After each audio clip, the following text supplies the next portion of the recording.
Everybody wants to be a millionaire. Although, being a millionaire today isn't quite the same as being a millionaire 100 years ago, or even further back in time, like in the 1800s. For starters, today most people have never physically seen $1 million, or even have to worry about where their money is. But back in the 1800s, in America, there was less than 20 millionaires by the mid-1800s, a number that would swell to over 4,000 by the 1890s, due largely to the gold rush. And back then, if you were to move from the East Coast to the West, chasing all that gold in them there hills, well, banks and lines of credit weren't much of a thing on the West Coast. So you had to physically move your money with you, which meant moving large, heavy quantities of gold. And since going cross-country took around 5 months and was filled with danger, everything from having to float across rivers, the extreme risk of dying from dysentery, getting snowed in the mountains and eaten by your neighbors, and along with random Indian attacks, it was much safer to sail down to Panama on a steamship, travel overland, and catch another steamship up to California. This typically took less than a month, making it the more popular option, albeit the more expensive one. The one downside to this, though, was if something happened and the ship sank, you could lose your entire fortune, even if you managed to survive the shipwreck. Like what happened in September of 1857, when the SS Central America sank 200 miles off the coast of South Carolina. So, what happened? I'm Andrew, and this is History's a Disaster. Tonight, we're diving into the sinking of the SS Central America. At the time, the worst maritime accident in American history. Not just for the lives lost, but what it meant for the American economy. And tonight's episode is brought to you by Pumice. Forget about gold. What has it done for you? You can't exfoliate your heels with gold. You can't buff a callus with it. And frankly, gold has been coasting on its reputation for millennia without doing a single useful thing. I mean, come on. Gold just sits in a vault. Pumice, on the other hand, gets to work. Every morning, Pumice heroically battles the calluses on the feet of humanity. Gold has never once done a single thing like that. Not only that, Pumice floats. Gold, historically, does not.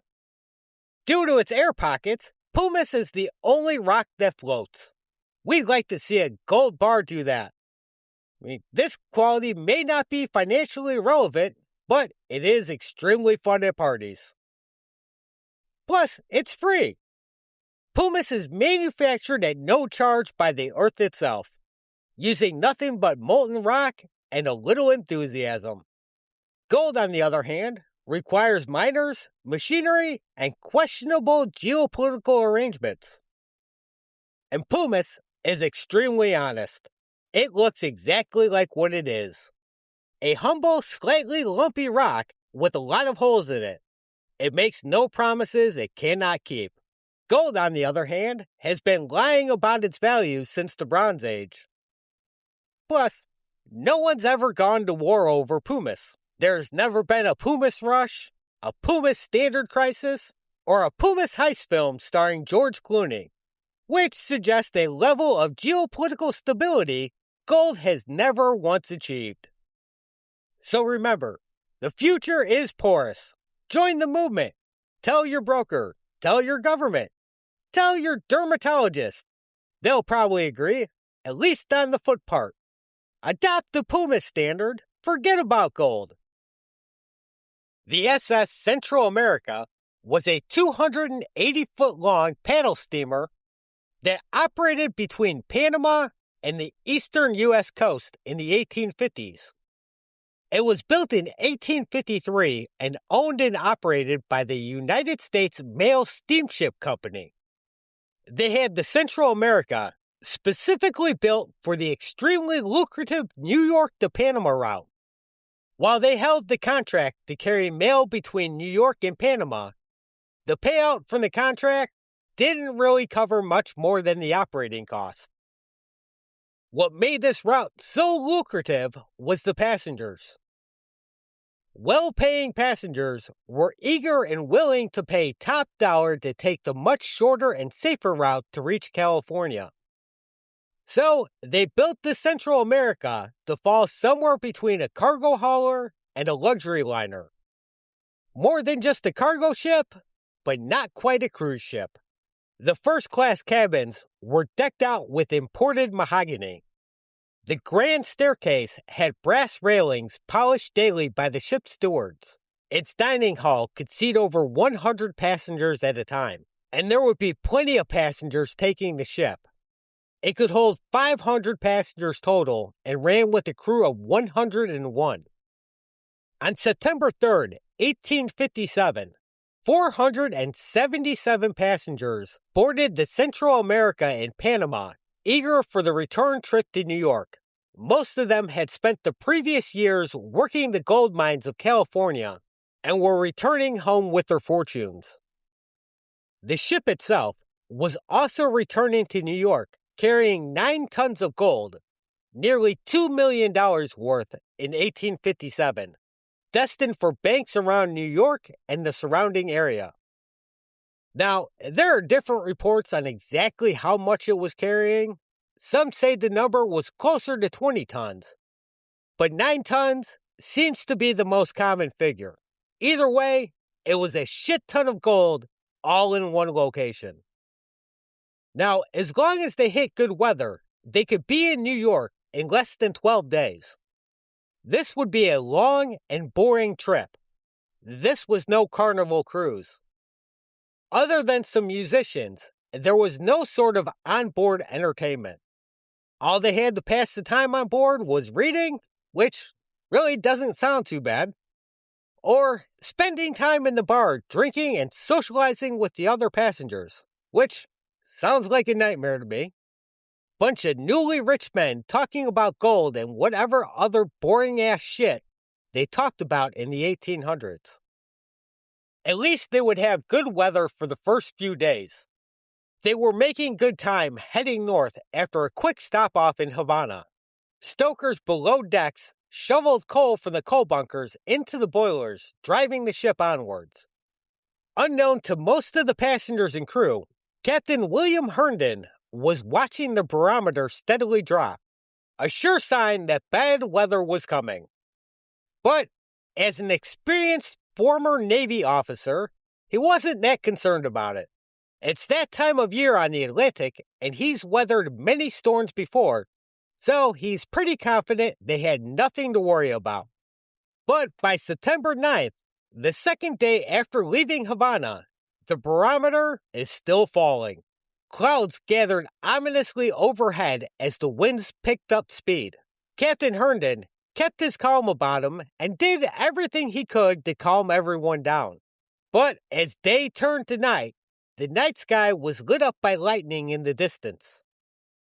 The crew was ordered to get to work tightening down what they could and securing hatches as the clouds towered overhead, lit up by the increasing lightning strikes. The previously calm passengers started to worry as the ship started to roll. The ocean waves are getting bigger and rocking the ship up and down as it tries to make its way north. But they would make it through the night. A little uneasy, but nothing too horrible happened. The large 30-foot wide paddle wheels on both sides of the ship kept churning through the water, propelling the ship through the deep swells. Inside, the passengers tried to get back to normal and push on, hopeful that the voyage was almost over. They were now roughly 200 miles off the coast of South Carolina. Beneath their feet in the cargo hold, wooden boxes and canvas sacks of gold sat stacked up in neat little rows, a promise of financial wealth and stability just waiting to be delivered. This cargo had to make it to New York. The country was already heading into a severe recession. Trust in the dollar was getting flimsy, and the country was on the verge of a financial panic. A fresh influx of millions of dollars worth of gold would go a long way to calming everything down and restoring trust in the dollar. Despite Captain Herndon's calm demeanor and reassurances, the weather outside is getting worse. The waves are getting bigger.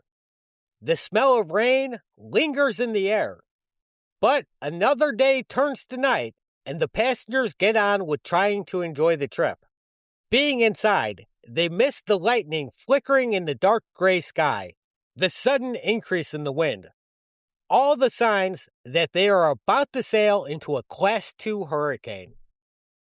Morning came with a gray sky, and Captain Herndon ordered the lifeboats to be checked and to secure the deck cargo.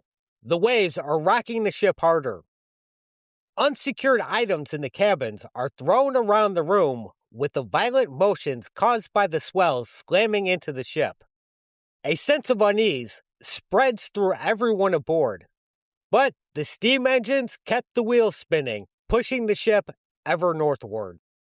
By the afternoon, the sky had darkened. A fine mist had begun falling. The air was damp and chilly. A few passengers braved the deck to watch the gathering storm. Some returned to their cabins to ride it out while watching over their own personal stash of gold. Others gathered in the saloon to drink and listen to the musicians play something a little upbeat to try to brighten the mood that had fallen over the ship. In the engine room below, the stokers worked in the extreme heat to keep the boilers fed. They can't let up. In a storm, if they were to lose pressure and the engines faltered, it could prove disastrous for the ship. As night begins to fall, the wind is howling over the ship. Torrential rainfall hammers the siding. The bow of the Central America rises high in the air as it rides over the top of a wave, just to be slammed back down into the water again. Captain Herndon calls an impromptu meeting with his officers to prepare for the worst. He knows they're sailing into a hurricane, and they need to prepare the lifeboats and keep everyone below decks. As night falls, they're hit with the first truly violent winds of the hurricane. The ship is tilted violently to starboard. The paddle wheels struggle against the strain of the wind. Lightning flashes across the sky, highlighting the massive waves surrounding the ship. Thunder booms and rolls across the sky. The rain slams into the ship nonstop. The wooden ship creaks under the immense pressure of the hurricane. The vast wealth in the holds is forgotten as they find themselves more concerned with surviving the night. Sailors on deck fight back against the wind and the rain to secure loose ropes and lash down the lifeboats, securing them to the deck. They're fully in the grip of the hurricane. The ship is tossed around the ocean, riding over the swells before slamming back down again, over and over. The wind and the rain shreds the sails. The waves crash over the sides of the ship. Water finds its way through cracks and vents to the engine room, hissing and turning to steam as it hits the blazing hot furnaces. Another wave and another crash over the ship.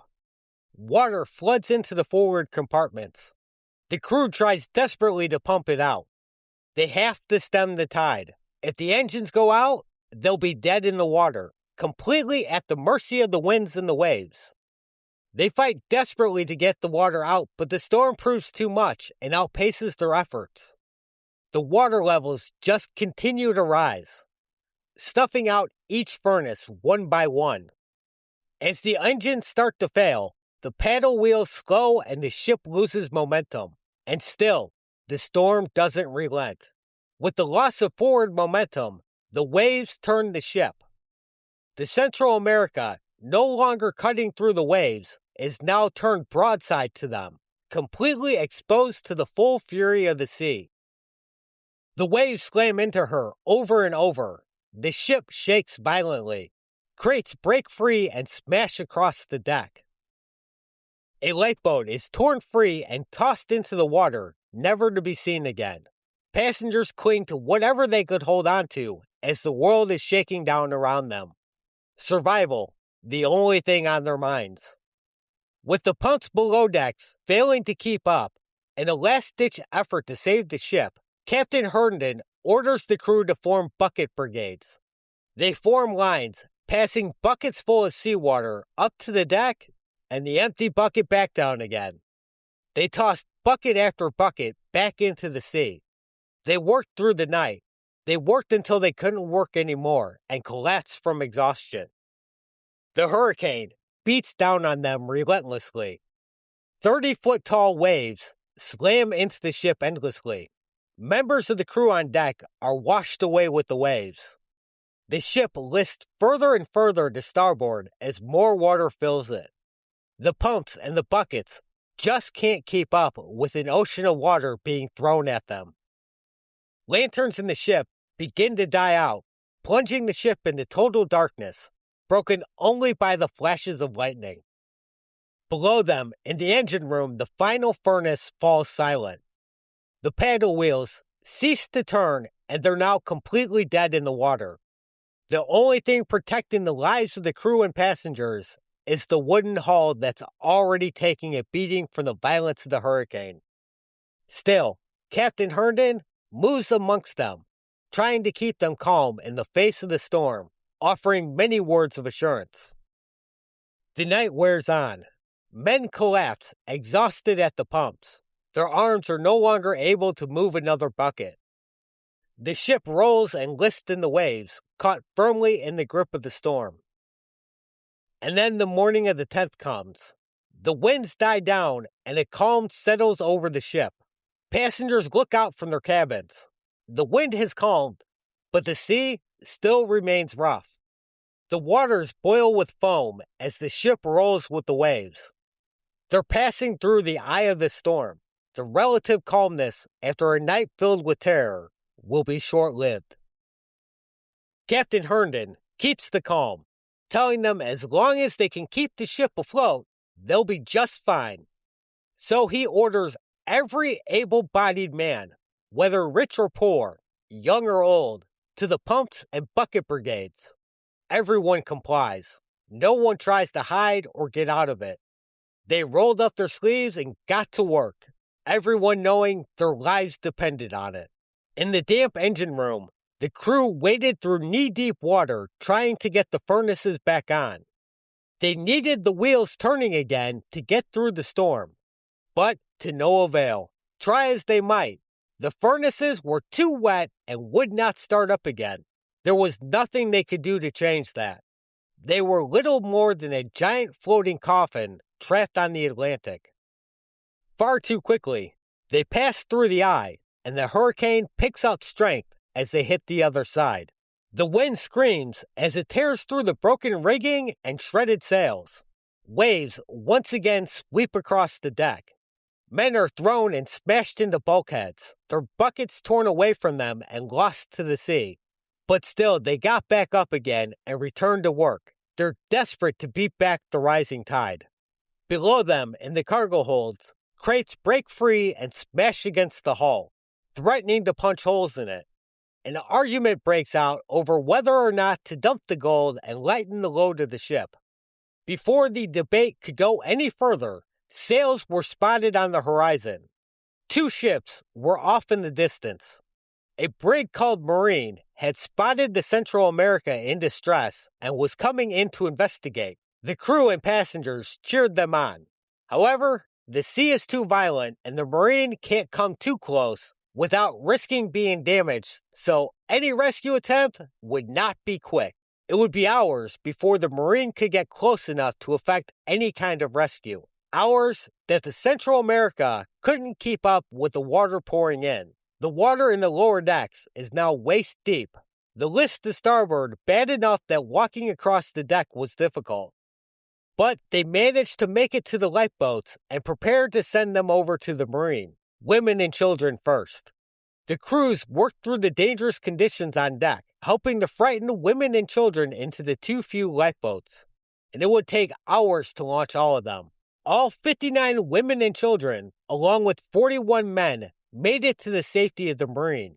They had made it off the doomed ship just in time. As the night wears on, the pumps quit working. The sea won the battle as more and more water poured into the ship. The deck tilts further to the side. The fate of the ship is sealed. There would be no more rescue coming. But still, Captain Herndon does not order the ship to be abandoned. He tells them to stand firm and save everyone they can. Within hours of the rescue, the ship was being crushed under the weight of the Atlantic. The pumps lay silent and broken as water floods every corridor. Exhaustion had overwhelmed the bucket brigades. Waves continued to batter the deck, sending more and more water into the ship. More crates down in the hold break free, smashing and tearing through the hull, holing the ship. The bow of the ship slams deeper and deeper into the sea. Deck planks buckle and shatter at the force. The ship is being torn apart under the force of the storm. Structural timbers break apart, splitting the ship into pieces that sink slowly beneath the waves. Some of the men are sucked under when the ship sinks. Others, who refuse to abandon their gold, are pulled down under the weight of the gold they carried. The remaining survivors clung to whatever piece of debris or makeshift raft they could. They clung to hope as the night continues on. They're cold, and hypothermia is starting to set in. And many of the survivors would succumb to the effects and slip away in the night. Others, unable to hold on any longer, let go and just let the sea claim them. Those that did make it through the night were spotted by the Norwegian ship, the Ellen. After searching the water for hours, they were able to rescue 50 more survivors. And a week later, 3 more survivors and a lifeboat were rescued. The final death toll was 425 dead, including Captain Herndon, who kept his promise to go down with the ship, making it the worst maritime accident at that point in history. The ship, with all that gold, settled 8,000 feet beneath the surface, 160 miles off the coast of Charleston, South Carolina. And the loss of all that gold quickly overshadowed the loss of life. It was the final straw that broke the economy's back and led to the Panic of 1857, the world's first major financial crisis. Multiple banks went under, and thousands were left unemployed in the wake of the recession. The economy would not start to recover until 1859 during the Civil War. And the gold remained lost to the sea for over 130 years. The ship was eventually rediscovered in 1988, and an expedition led by Tommy Thompson was launched. Using remotely operated vehicles specifically built for the expedition, large amounts of gold and other items were recovered from the wreck. Among these items was a single piece of gold weighing 80 pounds and valued at $8 million, making it the single most valuable piece of currency. And of course, what would this show be without even more fuckery afoot? After the successful expedition, which recovered only roughly 5% of what the ship carried, the insurance companies wanted a piece of the action. Their claim was that they had paid out damages back in the 1850s, so they were entitled to be compensated for it. You know, fucking insurance companies always with their hands out. So they sued the expedition, and at the end of the lengthy legal battle, they were awarded 8% of the value of what was recovered in 1996, which left old Tommy Thompson with 92%. 92% that he would not share with anyone. In 2005 and 2006, multiple investors and crew members filed lawsuits claiming that none of them had seen a dime of that money. But instead of paying them, Tommy fucked off into hiding with all the money in 2012. Eventually, the United States Marshals Service caught up with him down in Florida, where he'd been living under an assumed name, and dragged his ass back to Ohio. After 3 years, he finally coughed up 500 gold coins, and then claimed he had no access to the rest of the $50 million and no idea where any of it was. While all the investors and crew members won their lawsuits and were awarded money, Thompson refused to tell them where it was. So the judge threw his ass in jail for contempt until he told them where the gold was. He was finally released in March of 2026 after a decade in prison at the age of 73 and without ever revealing where the money was. Further expeditions to the Central America were eventually held, and they would go down pulling up even more golden artifacts like silverware and glassware from the dining halls, gold frame eyeglasses, personal items like bronze luggage tags, and some very well-preserved photos that had stayed undamaged after 130 years in the water. These were daguerreotypes, which was the first successful commercial form of photography, which is a one-off picture on a metal plate, along with other pictures called ambrotypes, which is a type of glass plate photography. And there are pictures of these out there online, and they're really pretty interesting. Nice little glimpse into the past, at least. Anyways, and that was the sinking of the SS Central America. Thanks for listening.